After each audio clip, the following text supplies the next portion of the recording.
Episode 12 Reena வந்து வீட்டில் உட்காந்துட்டு விஜயும் கணேஷ் அங்கிளையும் மாறி மாறி கூப்பிட்டு இருக்காங்க. 2 பேரும் வராமல் இருக்காங்க. கடைசி கணேஷ் அங்கிள் வந்து குக்கிங் பண்ணிட்டு இருந்தேமா அப்படின்னு சொல்கிறாங்க. விஜய் வந்து காதில் ஹெட்ஃபோன்ஸ் மாட்டிருந்தேன்னு சொல்கிறாரு.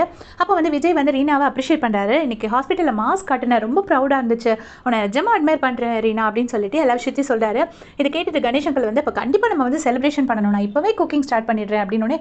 ஐயோ வேண்டாமே, நம்ம பேசாமல் வெளியில் டின்னர் ஆர்டர் பண்ணிக்கலாம் அப்படின்னு சொல்லி ரீனா சொல்கிறாங்க. சொல்லிட்டு நம்மளோட டின்னருக்கு இன்றைக்கி இன்னொரு பர்சன் வராங்க, நம்ம ஹாஸ்பிட்டல் ஒர்க் பண்ணுற கதிர் அப்படின்னு சொன்னோடனே, ஓ கதிரா அப்படின்னு சொல்லிட்டு விஜய் செம்ம க்யூட்டாக கேட்குறாரு. கேட்டுட்டு என்ன சொல்கிறாருன்னா, கதிர் உனக்கு ஃப்ரெண்டா அப்படின்னோடனே, ஆமாம் ஜஸ்ட் ஃப்ரெண்டு தான், அது எதுக்கு நீ கேட்குற அப்படின்னு சொல்லிட்டு, அப்புறமா நீ வேணா அவங்க அணுவையும் கூப்பிடு அப்படின்னு சொல்லிட்டு சொல்கிறாங்க. சொன்ன உடனே வந்துட்டு விஜய் சொல்கிறாரு, அவங்க மும்பையில் இருக்காங்க அப்படின்னோடனே, உனக்கு எப்படி தெரியும் அப்படின்னு ரீனா கேட்குறாங்க. அதுக்கு அந்த ஃபோனை காட்டுறாரு.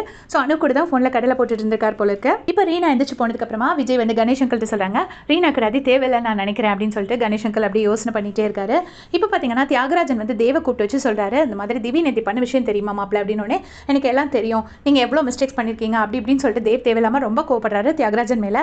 அப்போ அவர் சொல்கிறார், ஆமாம் நான் தப்பு பண்ணேன் தான், அதுக்காக நான் கடைசி வரைக்கும் நரகத்திலேயே இருக்கணுமா, அந்த தப்புக்கு எனக்கு மன்னிப்பே கிடையாதா, நான் எதையுமே சரி பண்ண முடியாதா, பொண்ணு நல்லா இருக்கணுங்கிறதுக்காக தான் நான் சொன்னேன் அப்படின்னு சொல்லிட்டு சொல்கிறாங்க. சொல்லிட்டு ரீனா இந்த வீட்டுக்கு வர்றதுக்கு முன்னாடி இந்த குடும்பம் சந்தோஷமாக இருந்துச்சுன்னா அதுக்கு காரணம் நான் தான், அதையும் மறந்துடாதீங்க அப்படின்னு சொல்லி தியாகராஜன் ரொம்ப கோவமாக சொல்கிறாரு. அதுக்கு தேவ் சொல்கிறாரு, என் பொண்ணு நல்லா ஆயிடுவா, எனக்கு அந்த நம்பிக்கை இருக்குது, இது அவளோட ஏஜ் ப்ராப்ளம் தான் அப்படின்னு சொல்லிட்டு அதை வந்து இக்னோர் பண்ணிட்டு தேவ் கிளம்பிடுறாரு.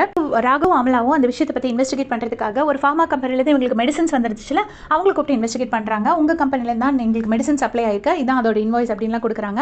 உடனே அவங்க சொல்கிறாங்க, மெடிசன் குவாலிட்டியில் ஏதாவது பிரச்சனை இருந்ததுன்னா நீங்கள் சொல்லலாம், உங்களுக்கு என்ன பிரச்சனை அப்படின்னு சொல்லி அவங்க கேட்குறாங்க. அதுக்கு வந்துட்டு மெடிசன் குவாலிட்டியா, இது எல்லாமே பேண்ட் மெடிசனுங்க, நீங்கள் எப்படி இதை சப்ளை பண்ணலாம் அப்படின்னு சொல்லிட்டு அந்த பில் எல்லாமே கொடுக்குறாங்க. கொடுத்தோடனே அவங்க அதை செக் பண்ணிவிட்டு, இந்த பில் எல்லாமே ஃபோர்ஜ்டு, இது எல்லாமே ஃபேக், இது எங்களோட இன்வாய்ஸே கிடையாது, அதுக்காக நாங்கள் உங்கள் மேலே பழி போடல, இந்த பில்ஸ் ஃபேக், இது எங்கள் கம்பெனியோடது கிடையாதுங்கிறது தான் சொல்கிறோம், நாங்கள் இதை ஆணவத்தோடு சொல்லலை, எங்கள் கம்பெனியில் எந்த தப்புமே நடக்காது, எங்கள்கிட்ட என்ன ட்ரக் கேட்குறாங்களோ அதை தான் நாங்கள் கரெக்டாக தான் கொடுத்துட்ருக்கோம் அப்படின்னு சொல்லிட்டு அவங்க சொல்கிறாங்க. உங்கள் ஹாஸ்பிட்டலில் உள்ள டாக்டர் தான் இதை ஏதோ உள்ளே கொண்டு வந்திருக்காங்க அப்படின்னு சொன்னோன்னே அப்படியான்னு சொல்லி இவங்களுக்கு ஏற்று ஷாக் ஆகுறாங்க. ஷாக் ஆகிட்டு என்ன சொல்கிறாங்கன்னா, சரி எங்கள் ஹாஸ்பிட்டல் கொடுத்த மெடிக்கல் லிஸ்ட்டை மட்டும் கொடுத்தீங்கன்னா எங்களுக்கு கிராஸ் வெரிஃபை பண்ண யூஸ்ஃபுல்லாக இருக்கும் அப்படின்னு சொல்லிட்டு ராகவ் சொல்கிறாரு. அவங்களும் சரி நாங்கள் கொடுக்குறோம் அப்படின்னு சொல்லிட்டு கிளம்பிடுறாங்க. இப்போ ராகவும் அமலாவும் டிஸ்கஸ் பண்ணிட்டு இருக்காங்க, இதை யார் பண்ணியிருக்கலாம், டாக்டர்ஸ் பண்ணியிருப்பாங்களா அப்படின்னு சொல்லிட்டு யோசிச்சுட்டு இருக்காங்க. அப்போ 4 பேர் இறந்து போயிருக்காங்க, அவங்களோட கேஸ் ஃபைல்ஸ் எடுத்து பார்க்கலாம் அப்படிங்கும்போது ஒன்று வந்து ரதி மேம் பார்த்துருக்காங்க, இன்னொன்று வந்து சரண்யா மேம் பார்த்துருக்காங்க, இன்னொன்று ராக்கி அண்ட் இன்னொன்று சிந்து. அப்போ ரதி மேம் பண்ணியிருக்க சான்ஸே இல்லை, அவங்களுக்கும் ஆர்கே ஹாஸ்பிட்டலுக்கும் ஒரு செமையான பாண்டிங் இருக்குது. அடுத்து சரண்யா மேம் வந்து அவங்க ரொம்ப ரெப்யூட்டட் டாக்டர், அவங்களுக்கு என்ன பே வேணால் கொடுக்குறேன் அப்படின்னு சொல்லி தான் மானசை இங்கே கூட்டிகிட்டு வந்தாங்கன்னு சொல்லியிருக்காங்க. அதனால் அவங்க இதுக்கு இதெல்லாம் படுற ஆளே கிடையாது. அண்ட் ராக்கி ரொம்ப ரிலையபிளான ஒரு பர்சன் அப்படின்னு சொல்கிறாங்க. அண்ட் சிந்து ஜஸ்ட் ஒரு இன்டர்ன் தான், அவளுக்கு இதெல்லாம் பண்ணுறதுக்கு எந்த ரைட்ஸ் கூட கிடையாது அப்படின்னு சொல்கிறாங்க. மேபி சிந்துவாக இருக்கலாம் அப்படின்னு நான் சஸ்பெக்ட் பண்ணுறேன். அதுக்கப்புறம் என்ன சொல்கிறாங்கன்னா, அப்போ டாக்டர் ஆராதனா பண்ணியிருக்கிறதுக்கு தான் நிறைய சான்சஸ் இருக்குது அப்படின்னு சொல்லிட்டு ராகவ் சொல்கிறாரு. உடனே அமலா சொல்கிறாங்க, பட் அவங்க எந்த கேஸையுமே ஹேண்டிலே பண்ணலையே, அவங்கள நம்ம எப்படி சொல்ல முடியும் அப்படின்னு சொல்லும்போது, அவர் ரொம்ப சாமர்த்தியமான பர்சன் தான், தன் பேர் வராதபடி பார்த்துப்பாங்க. அண்ட் அந்த கன் எபிசோட் ஞாபகம் இருக்கா அப்படின்னு சொல்லிட்டு ராகவ் சொல்கிறாரு. அதுக்கு அமலா சொல்கிறாங்க, ஆமாம் அன்றைக்கி அந்த ட்ரக் கேஸ்லேயுமே வந்து யாராலையும் கண்டுபிடிக்க முடியாத ட்ரக் அவங்க தான் கண்டுபிடிச்சாங்க, ஸோ அவங்க நம்ம கன்ஃபார்ம் பண்ண முடியாது, பட் அவங்கள இருக்க சான்ஸ் இருக்குது அப்படிங்கிற மாதிரி டிஸ்கஸ் பண்ணுறாங்க. அந்த டைமில் பார்த்தீங்கன்னா டாக்டர் ஆராதனாவை காட்டுறாங்க. இங்கே ஒரு பொண்ணும் பையனும் சண்டை போட்டுட்டு இருக்காங்க. அந்த பொண்ணு ப்ரெக்னெண்ட்டாக இருக்கா போல இருக்குது, அந்த பையன் அவங்களோட பாய் ஃப்ரெண்ட் போல இருக்குது. அதனால அவன் என்ன சொல்கிறான்னா, அந்த கருவை கலைக்கக்கூடாதுன்னு சொல்லிட்டு இருக்கான். இவங்க 2 பேரும் சண்டை போட்டதை பார்த்துட்டு ஆராதனாங்க போயிட்டு இங்கே என்ன சண்டை நடக்குது அப்படிங்கிற மாதிரி கேட்குறாங்க. அதுக்கு அந்த பொண்ணு, நான் ப்ரெக்னெண்ட்டாக இருக்கேன், என்னோட பாய் ஃப்ரெண்டு 1 மாதம் முன்னாடி நாங்கள் பிரேக்கப் பண்ணிட்டோம், இப்போ இந்த கருவை கலைக்கக்கூடாதுன்னு சொல்கிறான், நான் கலைக்கணும்னு வந்திருக்கேன் அப்படின்னு சொல்லி இந்த பொண்ணு சொல்லிட்டு இருக்கும்போது, அதை சொல்கிறதுக்கு உனக்கு எந்த ரைட்ஸும் கிடையாதுன்னு சொல்லிட்டு டாக்டர் வந்து அந்த பையன் கிட்ட சொல்கிறாங்க. உடனே அந்த பையன், நீங்கள் யார் இன்டர்ஃபியர் பண்ணுறதுக்கு, நாங்கள் அப்படி தான் சண்டை போடுவோம் அப்படின்னு சொல்லிட்டு ரொம்ப திமிரா பேசுகிறான்.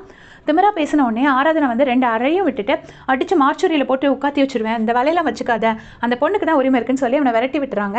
விரட்டி விட்டுட்டு அந்த பொண்ணை உள்ளே கூப்பிட்டு வச்சுட்டு, இன்னும் ஒரு 4 நாள் ப்ளீடிங் இருக்கும், அதுக்கப்புறம் ஸ்டாப் ஆகிடும், அதுக்கப்புறம் நீங்கள் இங்கே வந்தீங்கன்னா யூட்ரஸை க்ளீன் பண்ணி விட்டுருவோம், அது ஒரு சின்ன ப்ரொசீஜர் தான், இந்த காலத்தில் வெறும் ப்ரெக்னன்சி மட்டும் பிரச்சனை கிடையாதுமா, நிறைய வெனரல் டிசீசஸ்லாம் இருக்குது, ஸோ கொஞ்சம் கேர்ஃபுல்லாக இரு, யாரை பிலீவ் பண்ணுறங்கிறதுல கேர்ஃபுல்லாக இரு, எல்லாரையும் நம்பாத அப்படின்னு சொல்லி அந்த பொண்ணுக்கு அட்வைஸ் பண்ணுறாங்க. அந்த பொண்ணு சாரி டாக்டர்னு சொல்லிட்டு எந்திரிச்சு போகிறா. இப்போ தியாகராஜன் வந்து ரதி வீட்டில் கிளம்பி உட்காந்துருக்காரு. அதை பார்த்துட்டு ரதி வந்துட்டு, எங்கப்பா கிளம்புறீங்க அப்படின்னு கேட்டோன்னே, நான் அந்த வீட்டுக்கு ஒரு பாரமாக இருக்கிறேன்னு எனக்கு தோணுதுமா, எல்லாரும் என் மேலே கோவமாக இருக்காங்க, எல்லாரும் நான் எல்லாமே உன் நல்லதுக்கு தான் பண்ணேங்கிறத மறந்துட்டாங்க, இப்போ ஏதோ எல்லா தப்பையும் நான் பண்ண மாதிரி ஒரு இதாகுது அப்படின்னு சொல்லி ரொம்ப வருத்தப்படுறாரு.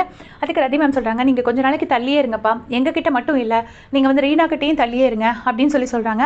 இது கேட்டுட்டு தியாகராஜன் சொல்கிறாரு, என்னை மற்றவங்க புரிஞ்சுக்கலன்னா எனக்கு கவலை இல்லைம்மா, பட் உனக்காக செஞ்சேங்கிறத நீ புரிஞ்சுக்கிட்டா போதும், சரி நான் கிளம்புறேம்மா அப்படின்னு சொல்லிட்டு ரொம்ப கவலையோட கிளம்புறாரு. இப்போ மது, வினோத், அர்ஜுன் 3 பேரையும் காட்டுறாங்க. மது வந்து அந்த ஃபேஷன் ஷோ பற்றி பேசிட்டு இருக்காங்க. அப்போ அர்ஜுன் வந்து நான் அதுக்கெல்லாம் வரல அப்படின்னு சொல்கிறாரு. அதுக்கு வந்து இவன் கிடக்குறான் அப்படின்னு சொல்லி வினோத் சொல்கிறாங்க.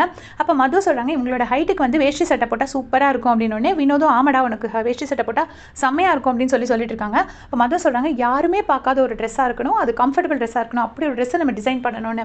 மேபி இவங்க வந்து அணுவை ரீச் அவுட் பண்ணுறதுக்கு சான்சஸ் இருக்குது. ஸோ இதை பற்றி பேசிகிட்டு இருக்கும்போது இங்கே என்ன காட்டுறாங்கன்னா, ரீனா வீட்டுக்கு கதிர் வந்திருக்காங்க, ஹவுஸ் ஓனர் அங்கிள், அதுக்கப்புறமா விஜய், 4 பேர் உட்காந்து டின்னரை சூப்பராக என்ஜாய் பண்ணுறாங்க. கதிரும் ரீனாவும் சிரிச்சு பேசுகிறத பார்த்துட்டு விஜய் வந்து கணேஷ் அங்கிள்கிட்ட சொல்கிறாரு, ரீனா எவ்வளோ சந்தோஷமாக இருக்கா பார்த்தீங்களா, இது போதும் எனக்கு ரொம்ப ஹாப்பியாக இருக்குது அப்படின்னு சொல்லிட்டு சொல்கிறாரு. இங்கே திருப்பவும் மது வந்து அர்ஜுன் கேட்டு, நம்ம ஃப்ரெண்ட்ஸாக தானே இருக்கிறோம், நீ ஏன் இவ்வளோ கவலைப்படுற அப்படின்னு சொல்லும்போது திரும்ப ஃப்ரெண்ட்ஸ்ன்னு சொல்லாத மது அப்படின்னு சொல்லி அர்ஜுன் கோவப்படுறாரு. அப்போ வந்து அந்த ரீனாவை தானே நீ இன்னும் நினச்சிட்டு இருக்கா, அவள் எப்போவோ மூவ் ஆன் ஆயிருப்பா அப்படின்னும் போது அர்ஜுன் சொல்வார், ரீனா பற்றி பேசாத அப்படின்னு சொல்லுவார். இல்லை டேம் ஷூர் அவர் ரீனா வந்து மூவ் ஆன் ஆயிருப்பா, நீ தான் அவளை நினச்சிட்டே இருக்க, இரு ரீனாக்கு கால் பண்ணி நம்ம ஒரு க்ளோஷர் கொடுத்துருவோன்னு சொல்லி டக்குன்னு ரீனா மொபைலுக்கு மது கால் பண்ணி அர்ஜுன் கையில் ஃபோனை கொடுத்துருவாங்க. அர்ஜுன் வந்து ரீனா அப்படின்னு சொல்லுவார். ரீனா அங்கே காதில் கேட்டுட்டு அப்படியே ஃபோனை கட் பண்ணிடுவாங்க. இது எல்லாத்தையுமே விஜய் நோட்டீஸ் பண்ணுறாரு. அதோடு இந்த எபிசோட முடிச்சிருக்காங்க. தேங்க்ஸ் ஃபார் வாட்சிங்.